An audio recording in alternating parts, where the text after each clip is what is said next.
Hey guys, I've been cleaning up my seed room and I just thought I would take you on a quick tour to see what is going on so far this year. And I plan on keeping you updated, and as I go over some of the things in this room, I'm going to tell you why I have those things. So hopefully that'll help you understand the seed starting process and all that's required for seed starting. So let's start in the corner. This is obviously for cleanup, right? You get really dirty. I just kind of swept it out, but you can see it's not clean in here. There's dirt everywhere. There's delicious smelling seaweed, extract going on, and I drip water everywhere. So it's a mess. So that's what that is for. I've got some things that I use to spray on my fruit trees. The fan is because seedlings aren't getting that, the environment that they would get if they were outside, right? They don't get that wind, so that's what the fan is for. I turn it on probably once a day. Sometimes I'll leave it on overnight and then turn it off during the day. It's just kind of whenever I feel like putting it on. These are the shavings I use to store things like dahlia tubers, my canna lily bulbs, my gladiolus. We are really humid here in Missouri, and so if I keep things in vermiculite, or if I try what's that other mix, peat moss, they just mold. So I found that these shavings that we use in the chicken coop work really well for storage. And so here we have all the seeds I've started this year, or am starting this year, looking green and beautiful. And then here we have, this is vermiculite for putting on top of the plants I pot. I've got a few more bulbs down here, some seed starting stuff. I've got my organza bags that I put over my dahlias. When that time comes, I don't like to spray, and we've got pretty bad bug pressure on the dahlias, and I hate to waste a dahlia. So I will go out and put organza bags over the dahlias to keep them safe. These are my propane for burning the ends of stems that need burning. Let's see what else we got here. Some more pots that I haven't filled yet. Let's see. These are all seeds that we've started so far. And you'll notice I have wheels on my seed starting racks because I have the luxury of having a garage door right at the back of this room, and so I can just open that door up and wheel these out when I want to harden off, instead of taking them out one by one, which I have done before. So I'm really lucky to have this set up, because in our last house I had to carry them out one at a time for weeks on end.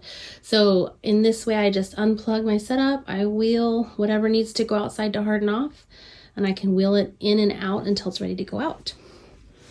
Okay, what else? Oh, all of these yellow things you see in here are for the gnats. I think they're called fungus gnats that come up.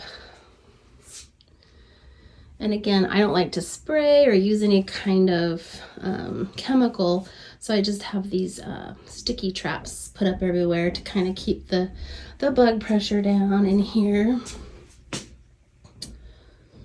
And then I've got all these seedlings. These are ones that I just started that haven't germinated yet.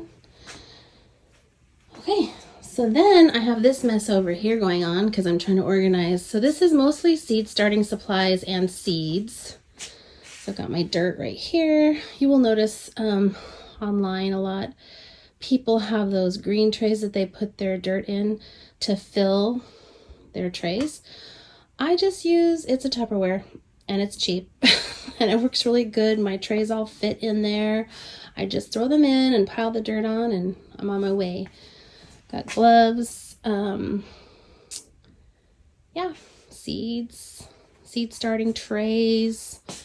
These are my yellow canna lilies, and I'll show you what I mean by that humidity getting into your bags here. Well, you probably can't see it, but it's got a lot of condensation up here because I put some shavings in there, but I started with the vermiculite and it really makes a difference. You've just got to use those shavings. These are heat mats I need to organize. There's that delicious seaweed in my watering can. These are dahlias that I'm trying to get to wake up. So we'll see. I've also got these trays on the floor with dahlias that I'm trying to wake up. And that one down there. So those don't need light until they start coming out. These are the crates I get when I order tulip bulbs. And I'm saving these because I can harvest the tulips into these, but also I can use them to plant things indoors, and I'll show you what I mean in a minute.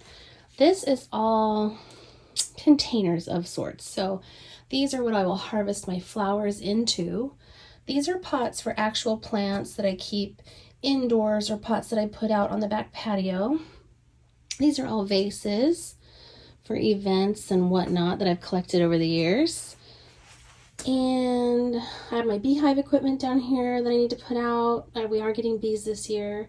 I've got chickens starting stuff down here. We started chickens last year, so I probably won't start them again. This is a container for collecting flowers. It's just an old kitty litter box, but hey, I hate to waste, so if I have a good kitty litter box, as you can see, I will save them. Rubber bands, flower food. These are water tubes I've saved.